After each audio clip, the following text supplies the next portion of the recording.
Hello students, my name is Geetanjali Andheria. Welcome to step up academy. याद रखिए, आज यदि हम मेहनत करते हैं तो कल सफलता अवश्य प्राप्त करेंगे। और इन्हीं वाक्य के साथ, इन्हीं वचनों के साथ आज पढ़ने वाले हैं हिंदी में हम अव्यय। आपने अव्यय संस्कृत में भी सुना हुआ है, पढ़ा हुआ है, पढ़ाया गया है आपको, और आज पढ़ने वाले हैं हिंदी में अव्यय। अव्यय की परिभाषा कहीं परिवर्तित नहीं होती है, चाहे आप संस्कृत में पढ़ो और चाहे आप हिंदी में पढ़ो। अव्यय तो वही रहते हैं, बस उनका हिंदी में अर्थ या हिंदी में उनको लिखने का तरीका और संस्कृत में लिखने का तरीका थोड़ा सा परिवर्तित हो जाता है, लेकिन समझने का तरीका और याद करने का और उनका प्रयोग भी कई बार और कई जगह एक सा होता है। उन्हीं सब बातों को आज पढ़ने वाले हैं और बहुत सारा हम पढ़ने वाले हैं। कैसे बहुत सारा कि इसमें हम प्रकारों को पढ़ेंगे, परिभाषाओं को पढ़ेंगे, प्रकारों के अंदर प्रकारों को पढ़ेंगे। तो बहुत ध्यान से सुनिएगा, देखिएगा। जहां आपको लगता है कि आप इसे नोट करना चाहते हैं, आप स्वतंत्र हैं। तो देखिए, सबसे पहले अव्यय की परिभाषा। अव्यय की परिभाषा, जैसा कि अव्यय अपने नाम से ही अपने आप को व्यक्त कर रहा है। अव्यय को मैं यहाँ बताना चाहूंगी, आ धन व्यय। व्यय का अर्थ होता है खर्च। जब कहते हैं ना इतनी आमदनी हुई या मैंने इतनी सैलरी मेरी आई थी, मैंने इतना पैसा कमाया, इतना मेरा व्यय हो गया, इतना मेरा खर्च हो गया। और यदि उसमें आ जोड़ दिया जाए तो ये तो व्यय का विलोम हो गया। अव्यय का विलोम हो गया अव्यय, मतलब जो खर्च नहीं। क्योंकि आपको भी पता है कि जब भी हम सत्य का यदि विलोम बनाते तो असत्य हो जाता है, उपस्थित का विलोम बनाते हैं अनुपस्थित हो जाता है, पूर्व का विलोम बनाते हैं अपूर्व हो जाता है। तो ऐसे ही यदि हम व्यय का विलोम बनाएंगे तो अव्यय हो जाएगा, मतलब खर्च नहीं। अब क्या यहाँ पर किसी पैसे की बात हो रही है? तो यहाँ पैसे रुपयों की बात नहीं हो रही। यहाँ वो शब्द जो कि खर्च नहीं होगा, एकदम अडिग अपनी जगह पर रहता है, किसी के आने पर हिलता नहीं है, वो कहलाते हैं अव्यय। जो खर्च नहीं होते हैं वो अव्यय। अब इसी बात को लेकर हम परिभाषित करते हैं इसको कि वे शब्द जो अविकारी होते हैं, जिनमें कोई विकार नहीं आता है। लिंग कोई सा भी आ जाए, वचन कोई सा भी आ जाए, विभक्ति कोई सी भी आ जाए, कारक चिन्ह कोई सा भी आ जाए, पुरुष कोई सा भी आ जाए, काल कोई सा भी आ जाए, पर ये जो शब्द हैं ये अपने स्थान पर डटे हुए होते हैं, एकदम जिसे हम कह सकते हैं ना कि अपने स्थान पर अडिग हैं, जिद्दी हैं, हटेंगे नहीं। ठीक वैसे ही ये अव्यय हैं। तो ये अपरिवर्तित होते हैं, परिवर्तित नहीं हो रहे तो अपरिवर्तित है। अब आपने देखा परिवर्तित का भी एक विलोम हो गया अपरिवर्तित। फिर यहाँ पर अविकारी हैं, ये विकारी अविकारी। विकारी जो मतलब परिवर्तित हो जाएं, जिनमें विकार जल्दी उत्पन्न हो जाता है, लेकिन ये अविकारी हैं। आप चले आइए, मैं तो नहीं हटूंगा, मुझ में कोई विकार उत्पन्न नहीं होगा। तो ये अविकारी हैं, ये अपरिवर्तित हैं, इसलिए ये अव्यय हैं। अब अव्यय को ये हमने देख लिया, यहाँ पर परिभाषित कर लिया। इसको हमने अपने खुद की बातों से परिभाषित कर लिया, मतलब इस शब्द ने अपने आप से अपनी परिभाषा को व्यक्त कर दिया। इसमें कई उदाहरण भी यहाँ पर, जैसे कुछ उदाहरण दिए गए हैं, आज, कब, इधर, अथवा, एवं, और, भी, ये सब अव्यय शब्द हैं। ये परिवर्तित नहीं होते हैं, और क्यों नहीं होते या कैसे नहीं होंगे ये बहुत सारे उदाहरणों में हम आज देखने वाले हैं। तो आगे आप देखिए कि अव्यय के भेद बताए गए हैं। तो अव्यय के मुख्य तौर पर यहाँ पर जो भेद हैं वो है क्रिया विशेषण, समुच्चय बोधक, संबंध बोधक, विस्मयादि बोधक, ये इसके प्रकार हो जाते हैं। लेकिन इनके अंदर भी प्रकार हैं। क्रिया विशेषण, क्रिया विशेषण जैसा कि आपको नाम से ही विदित हो रहा है, जो क्रिया की विशेषता बताते हैं। हम हिंदी के विद्यार्थी हैं तो क्रिया विशेषण तो हमें आता ही है, हम बचपन से ही पढ़ते चले आ रहे हैं। तो यहाँ पर क्रिया विशेषण जो क्रिया की विशेषता बताए वो क्रिया विशेषण, जो संज्ञा और सर्वनाम की विशेषता बताए वो विशेषण। तो यहाँ क्रिया विशेषण की बात हो रही है। वे शब्द जो क्रिया की विशेषता बताते हैं वो क्या कहलाते हैं? क्रिया विशेषण कहलाते हैं। पर अव्यय पढ़ रहे हैं हम लोग, तो यहाँ पर अर्थ के आधार पर क्रिया विशेषण के 4 प्रकार भी बताए गए हैं: स्थानवाचक, कालवाचक, रीतिवाचक और परिमाणवाचक। पहले हम नाम से ही परिभाषा ले लें। स्थानवाचक मतलब किसी स्थान की ही बात हो रही होगी, कालवाचक समय की बात हो रही होगी, रीतिवाचक कोई ढंग या तरीके की बात हो रही होगी, और परिमाणवाचक कोई नाप, तौल, वजन की बात हो रही है। बिल्कुल यही है, सही पहचाने हम इनके शब्दों से इनकी परिभाषा। अब ये तो हो गई हमारी अपनी परिभाषा। अब देखते हैं इनके अंदर जो ये दिख रहे हैं ये क्या है। तो यहाँ पर स्थानवाचक, स्थान पर यहाँ, वहाँ, अंदर है कि बाहर है ये भी तो बताया जाता है। तो ये हो जाता है स्थितिवाचक। अब उस व्यक्ति की स्थिति कैसी है? वो वहाँ खड़ा हुआ है, वहाँ कहाँ? मुझे तो नहीं दिख रहा है। क्या वो दुकान के अंदर है या दुकान के बाहर है? क्या वो घर के ऊपर है कि घर के नीचे, या मतलब घर के अंदर है? तो क्या है, ये स्थिति है उस व्यक्ति की या वस्तु की कि वो किस स्थान पर है और किस तरीके से, अंदर है, बाहर है, ऊपर है, नीचे है, यहाँ है, वहाँ है। तो ये हो गया स्थितिवाचक। लेकिन ये दिशावाचक भी होता है। दिशा कैसा? दाएं बाएं। मैंने रूम में एक किताब रखी हुई है, जरा उठा के लाना, वो कबर्ड के दाईं ओर है, वो अलमारी के बाईं ओर है। तो ये क्या बता दिया आपने? उसकी दिशा निश्चित कर दी।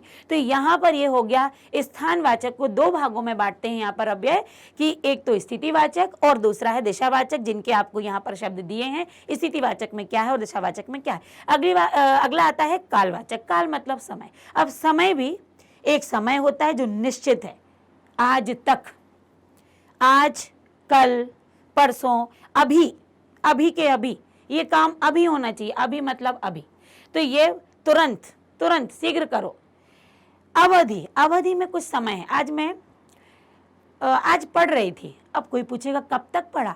आज कब? आज रात में, रात भर पढ़ा था, दिन भर पढ़ा था, 2 घंटे पढ़ा था। तो ये क्या हो गया आपका? ये अवधि है। याद रखना, समय और अवधि में यदि अवधि आई है तो वहां पर आपको उस समय को बताना पड़ेगा, सुबह, शाम, दोपहर, 2 घंटे, 4 घंटे, 8 घंटे। लेकिन यदि समय आपने दिया तो आप कह रहे हो आज पढ़ा था, आज पढ़ा था, मैंने तो समय नहीं देखा कितना, मैं अवधि नहीं बता सकता कि कितने से कितनी देर तक की बात हुई। समझ आया? समय और अवधि। अब एक है बारंबारता। बारंबारता जब काम को किया जाए, जैसे एक यहाँ पर नित्य आया है, आप देख रहे होंगे, यहाँ नित्य आया है, यहाँ प्रतिदिन आया है, जबकि आप कहोगे दोनों के अर्थ तो हमें एक से ही समझ में आते हैं। हाँ ठीक है, नित्य मतलब हो जाता है कि ये अवधि में आ गया, मैं नित्य करता हूँ। अब नित्य में एक आध दिन छूट भी जाता है, हम कह देते हैं पता है ये काम तो मैं रोज करता हूँ, अब रोज में आज क्यों नहीं किया? आज मेहमान आ गए थे तो आज मेरी थोड़ा सा ना पूजा करने में मैं लेट हो गया, आज मैंने पूजा की नहीं, आज मेहमान बहुत लंबा बैठ गए। तो वो नित्य तो हम करते हैं, पर उसमें क्या हो गया? रुकावट आ गई कहीं ना कहीं। लेकिन जब बारंबारता की बात होती है, जैसे आपने प्रतिदिन का समास पढ़ा होगा, यह समास जब हम पढ़ेंगे तो मैं प्रतिदिन बताऊंगी आपको। अभी एक बार सुन लेते कि प्रतिदिन तो संस्कृत में हो जाता है वो दिनम दिनम प्रति, और हिंदी में हो जाता है दिन दिन, है ना, प्रत्येक दिन, ऐसा भी हो जाता है प्रत्येक दिन। तो प्रत्येक दिन मतलब जो काम हमारा रोज रोज हो, हम छोड़े नहीं। खाना हम प्रतिदिन ही तो खाते हैं। तो ये क्या है? ये बारंबारता। हर बार ऐसा काम करो, हर बार तुम भूला करो, हर बार पढ़ा करो, हर बार लिख कर देखा करो। ये क्या है? बारंबारता है। बार बार इस काम को करना, कई बार जिस काम को किया जाए, मतलब बार बार। तो इस तरीके से जो कालवाचक है वो भी इतने भागों में, आपके 3 भागों में बढ़ जाता है। परिमाण, परिमाण मतलब वजन। अब वजन मतलब तौल, तौल मतलब संख्या। अब संख्या यहाँ हो गई तो अधिकता भी हो सकती है, न्यूनता भी हो सकती है, फिर पर्याप्ति भी हो सकती है। बस बहुत है, अभी नहीं, अलम संस्कृत में, हिंदी में बस बहुत है, पर्याप्त है, इसीलिए उसे कहा गया है पर्याप्ति बोधक। तुलना, अब तुलना की जाए, कम, ये थोड़ा कम है, थोड़ा और दो, थोड़ा सा ये ज्यादा है, इसको थोड़ा कम करो। ये क्या हो गया? तुलना कर ली।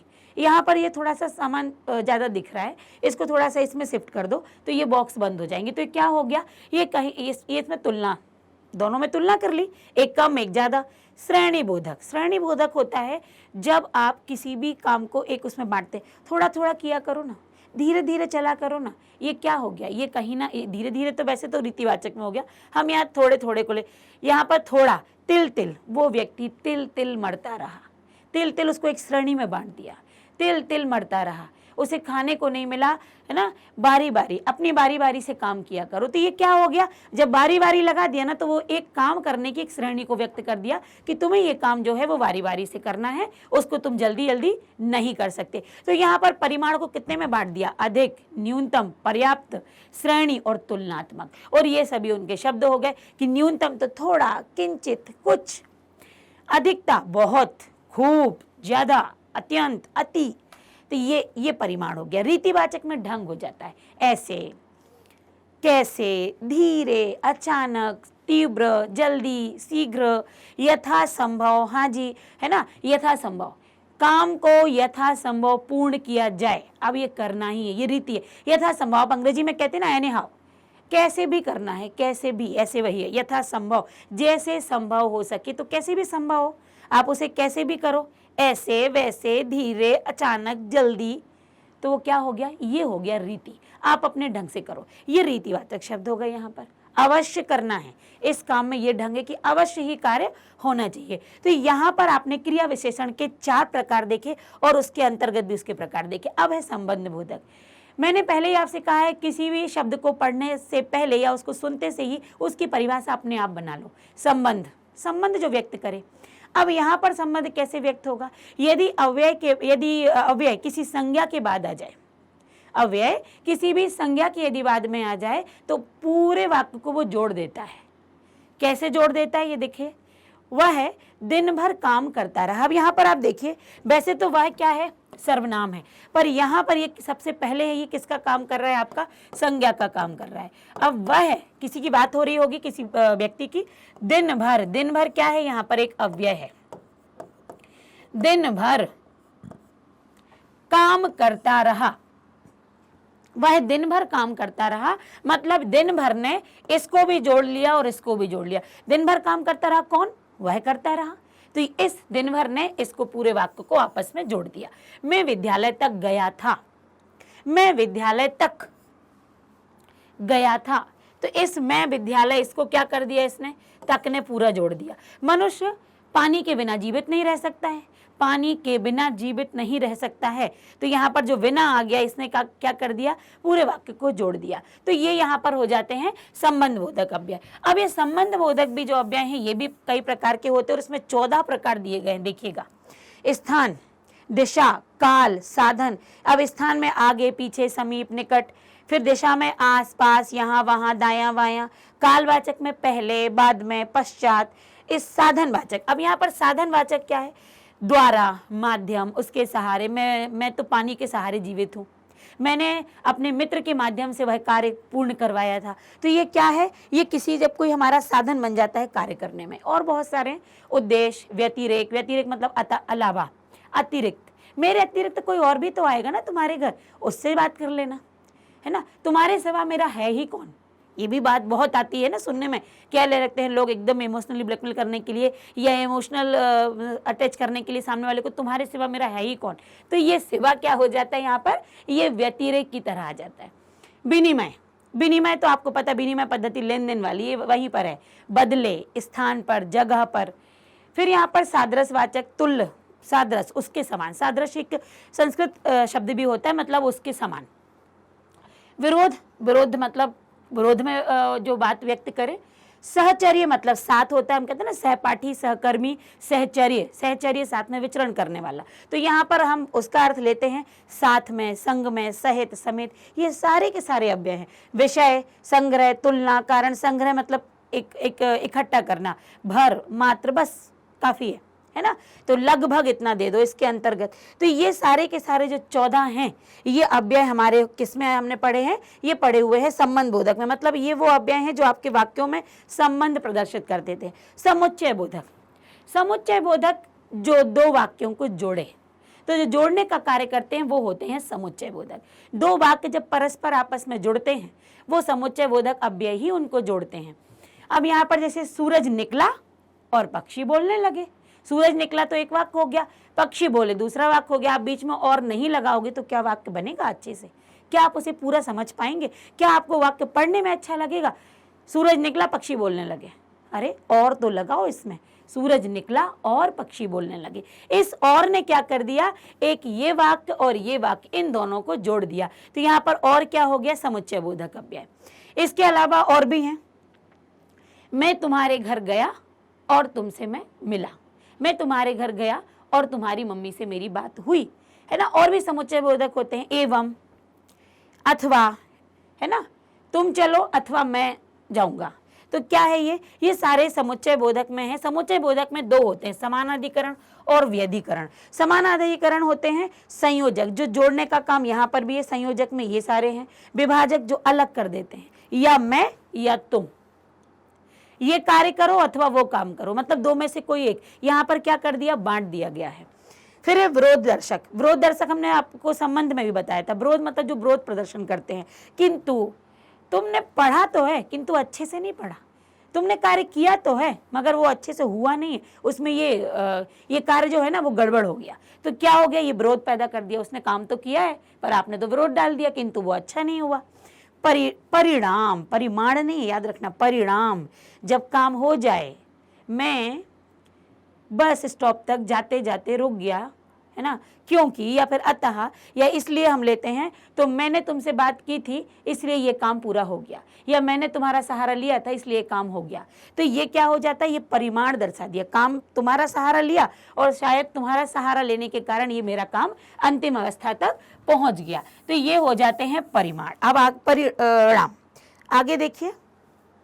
व्यधिकरण, वो क्या थे, समानाधिकरण जो जोड़ रहे थे और कहीं विरोध भी आ रहा था। व्यधिकरण समुच्चय में क्या होता है, 4 उपभेद है, कारणवाचक, उद्देश्य, संकेत और स्वरूप। जब कोई कारण बताया जाए, क्योंकि, है ना, क्योंकि, जो, ताकि, जो संकेत में क्या है, यदि पढ़ा होता तो पास हो जाते, यदि समय पर जाते तो ट्रेन नहीं छूटती। तो ये क्या है, यहाँ पर संकेत करें मतलब आप समय पर नहीं पहुंचे। स्वरूपवाचक अर्थात यानी, जो, कि, मैंने कहा था कि वह नहीं आएगा, तो ये क्या हो गया, स्वरूप बता दिया। कारण में क्या कहा, क्योंकि, जो कि, इसलिए कि, ये दोनों हम कई बार लगाते हैं, जो कि, क्योंकि, है ना, क्या मुझे ये काम करना है क्योंकि वो कल मेरे घर आएगा, मुझे ये काम आज रात में ही करना है क्योंकि कल मुझे अपने ऑफिस में सबमिट करना है। तो क्योंकि, ये क्या कर दिया, कारण बता दिया। काम क्यों आज ही पूरा करना है, क्योंकि मुझे कल देना है, कारण है ये मेरा। तो ये क्या हो गया, उद्देश्य, जब उद्देश्य हो कोई, है ना, तो यहाँ पर क्या है, कारण, उद्देश्य, संकेत और स्वरूप। ये किसके अंतर्गत आ गए, ये व्यधिकरण के अंतर्गत आ गए। इसके आगे है विस्मयादि बोधक, घृणा, शोक, हर्ष, विषाद मतलब दुख। इसके लिए तो वाह तुम तो पास हो गए, छी तुम्हारा ये काम कतई अच्छा नहीं था, बिल्कुल भी अच्छा नहीं था। ये क्या हो जाते हैं, हमारे घृणा और शोक को व्यक्त करते हैं। जब हम लिखते हैं हाय वो चल बसा, हे भगवान अब क्या होगा उसके घर का, तो ये क्या हो जाते हैं, इनको सब जानते हैं। ये हर्ष विषाद शोक में जब हम हाय, अरे, ओह, वाह, शाबाश ऐसे शब्दों को लगाते हैं तो ये हो जाते हैं विस्मयादि बोधक। इसके भी कई हैं, देखिए जो अभी अभी अपनी बात हुई है, हर्ष में जब खुशी व्यक्त करते, शोक जब दुख व्यक्त करते, हे भगवान, हे राम, आह, त्राही त्राही, आश्चर्य, अरे, वाह, ओह। फिर स्वीकार बोधक, हाँ जी मैं आपके घर आऊँगा, आप क्या मुझे मिल जाएंगे उस समय, हाँ जी आइएगा जरूर। तो क्या है वो, हाँ जी क्या है वहाँ पर, स्वीकार बोधक है, वो एक अव्यय। अनुमोदन, ठीक है, अच्छा है, हाँ ओके, ये किस में चला जाता है आपका, अनुमोदन। अक्सर हम फोन पर करते हाँ हाँ ठीक है, हाँ हाँ, ये हाँ हाँ जो आप बोल रहे हैं वो क्या है, अनुमोदन। अब वहाँ वो हम भले कह दें कि शायद इसका मन नहीं लग रहा, पर मेरी हिंदी कहती है ये अनुमोदन बोधक है। हमने उनकी अनुमोदना तो की। तिरस्कार बोधक, छी, हट, चल, हटो। अपसर, संस्कृत में बोल देते अपसर, धिक, दुर, ये क्या है, तिरस्कार कर दिया, हट, हट बोल देते हम जो, वो वहां पर विस्मयादि बोधक चिन्ह लग जाता है। संबोधन बोधक में तो हमें मालूम है क्योंकि हम पढ़ते भी हैं, अरे, रे, हाय, ओह, वाह, वाह तो खुश होके कहेंगे। तो ये क्या हो जाते हैं, हमारे अव्यय में आ जाते हैं। और विस्मयादि बोधक में हर्ष है, शोक है, आश्चर्य है, अनुमोदन है, स्वीकार है, तिरस्कार है और संबोधन है। निपात, जब हम इतना कुछ पढ़ लेते हैं तो हमारी कक्षा 9वीं में क्या आता है, एक निपात, जो पहले ही पाठ में आपसे भाषा की बात में पूछा गया है कि निपात क्या है। निपात वो शब्द होते हैं जो पूरे वाक्य के अंदर आते हैं और वाक्य पर जोर डालते हैं। मैंने भी पढ़ा है, घर में मम्मी क्या कहती है, बड़ा भाई पढ़ रहा है, नहीं नहीं मैंने भी पढ़ा है, कल मैंने भी तो काम करवाया था, जो आपने भी लगा दिया, मैंने भी तो, मैं भी पढ़ रहा था। अब पढ़, ये भाई के लिए क्यों बोला गया, मैं भी तो पढ़ रहा था, ये जो भी है ना, ये यही निपात है। ठीक, तो वो अब आइए, ये निपात का मैंने अपनी परिभाषा दी। अब ये परिभाषा क्या कह रही है, निपात का प्रयोग अव्यय के लिए होता है, लेकिन ये शुद्ध अव्यय नहीं होते, इनका कोई लिंग वचन नहीं होता। निपातों का प्रयोग निश्चित शब्द, शब्द समूह या पूरे वाक्य के अन्य अतिरिक्त भावार्थ प्रदान करने के लिए होता है। निपात सहायक शब्द होते हुए भी वाक्य के अंग नहीं होते, इसलिए इसको हम अलग रूप में पढ़ते हैं। कोई वाक्य के अंग नहीं, हम भी हटा के भी काम कर सकते हैं। मैंने पढ़ा है ना, जब हम उस पर जोर डालने लगते हैं तो मैंने भी पढ़ा, यहाँ लिंग वचन का कोई काम नहीं है। यहाँ पर ये वाक्य के अंतर्गत नहीं लिया जाएगा, लेकिन निपात का फिर भी महत्व होता है। मैंने भी पढ़ा है, मैं भी बाजार जाऊंगा, है ना। तुम ही हो मम्मी, ये वही है जो कल मुझे मिला था, ये वही है जिसने ये बात कही थी। तो यहाँ पर वही जोड़ डाल दिया, उसने भी, तो ये हो जाते हैं निपात, जो कि वाक्य में एक जोड़ प्रदान करते हैं, वाक्य में एक विशेषता देते हैं, वो हो जाता है निपात। निपात के भी प्रकार हैं भाई, 9 प्रकार हैं। और देखिए ये भी स्वीकृति बोधक में आता है। हाँ जी, जी हाँ, जी हाँ मैंने भी किया है, तो जी हाँ किया है ना, तो ये जी हाँ भी स्वीकृति बोधक में हो गया।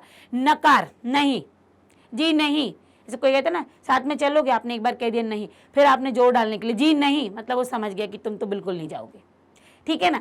तो ये क्या हो गया, नकार बोधक। निषेधात्मक पता है कि ना के रूप में आता है नहीं। मत, प्रश्न बोधक क्या, विस्मयादि बोधक, फिर वही क्या, काश।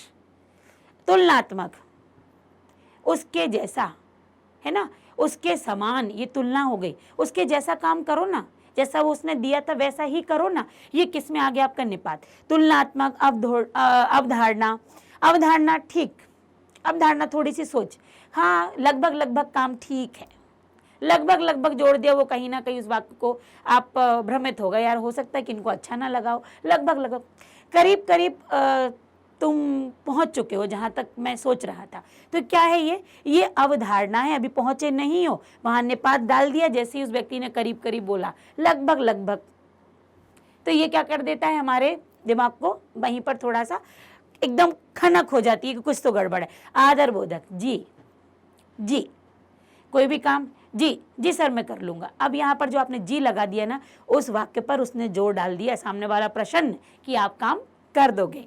यहाँ पर दल प्रदायक, तो, ही, भी, तक, भर, सिर्फ, आज तक ये काम होगा, बस वही सिर्फ आया है, तो सिर्फ लगाया मतलब पक्का एक ही व्यक्ति आया होगा। तो ये क्या हो गया, स्वीकृति, नकार, निषेध, प्रश्न, विस्मयादि, तुलनात्मक, अवधारणा, आदर बोधक और ये दल प्रदायक। हिंदी में अधिकांश निपात शब्द समूह के बाद में भी आते हैं, जैसे रमेश ने ही मुझे मारा था, यहाँ रमेश के अलावा और किसी ने नहीं मारा, किस पर बात है, रमेश ने ही मुझे मारा था, रमेश ने मुझे ही मारा था। अब यहाँ पर रमेश ने ही मुझे मारा था, रमेश ने मुझे ही मारा था, मतलब मेरे 4 दोस्त और खड़े थे पर उसने किसी को नहीं मारा, मुझे ही मारा था, तो यहाँ पर भी निपात है। रमेश ने मुझे मारा ही था, अब वो रमेश कह रहा मैंने नहीं मारा था, पर वो कह रहा रमेश ने मारा ही था, रमेश ने ही मारा था, रमेश ने मुझे ही मारा था और रमेश ने मारा ही था। अब ये ही जो निपात आ रहा है ना, इस वाक्य में 3 जगह आ रहा है, रमेश के बाद, मुझे के बाद, मारा के बाद, लेकिन बात तो वही है कि रमेश ने मारा था, ये निश्चित कर दिया कि रमेश ने मुझे ही मारा था।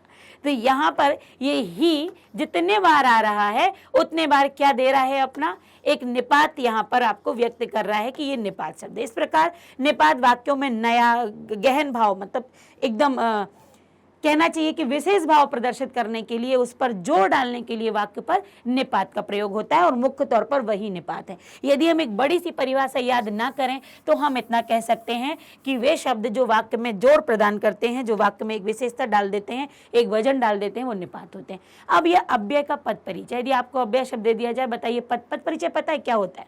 पद परिचय होता है कि आपको एक शब्द दे दिया, मैंने दे दिया और, इसका पद परिचय बताइए। अब आप लिखोगे और का अर्थ हो गया अलावा, एक पद परिचय ये हो गया, और दूसरा हो गया और अव्यय है, मतलब उस पद का परिचय, आपका परिचय, आपका नाम, आपके पापा का नाम, ज्यादा हुआ तो आपके घर का एड्रेस, ये पूछ लेते हैं। तो ये आपका परिचय हो गया, ऐसे किसी शब्द का परिचय दे दिया। अब आपको दे दिया कि वह बहुत मोटा है, पर बहुत क्या है, बहुत यहाँ पर विशेषण भी है ना, और कहीं ना कहीं बहुत एक अगर हम जोड़ दें तो वे विशेषणात्मक भी, अव्यय ऐसा भी काम हो जाए, वो बहुत, तो निपात भी कह दिया तो निपात भी आ गया और अव्यय भी आ गया। तो ये होते हैं अव्यय पद परिचय। वाक्य में अव्यय का पद परिचय देने के लिए अव्यय, जैसा मैंने कहा अव्यय बता दें, किस भेद के अंतर्गत आ रहा है। जैसे मैंने कहा मैंने दाईं ओर बैग रखा हुआ है, अब ये दाईं ओर क्रियावाचक विशेषण है, क्रिया विशेषण अव्यय है, ये यहाँ पर क्या है, स्थानवाचक है। तो क्या हो गया, ये उस पद का परिचय, वह धीरे धीरे चलता। अब यहाँ पर धीरे धीरे अव्यय है, क्रिया विशेषण अव्यय है और ये रीतिवाचक, इसमें क्रिया विशेषण रीतिवाचक, क्रिया चलता विशेषता, तो यहाँ पर क्या है, क्रिया विशेषता भी बता रहा है, तो क्रिया विशेषण भी है लेकिन रीतिवाचक अव्यय है। तो एक पद का जो हम परिचय देते हैं वो कहलाता है पद परिचय। उसके बारे में बताना कि ये अव्यय है, किस प्रकार का अव्यय है, कौन सा अव्यय है, ये हो जाता है पद परिचय। तो यहाँ पर हमने निपात सारे पद परिचय को पढ़ा और मुझे ऐसा विश्वास है कि आपको अव्यय समझ में आया होगा प्रकारों के साथ। और भी अव्यय को गहनता के साथ किसी भी शंकाओं के समाधान के लिए आप हमारे साथ हमारे चैनल स्टेप अप एकेडमी से जुड़े रहिए। Thank you.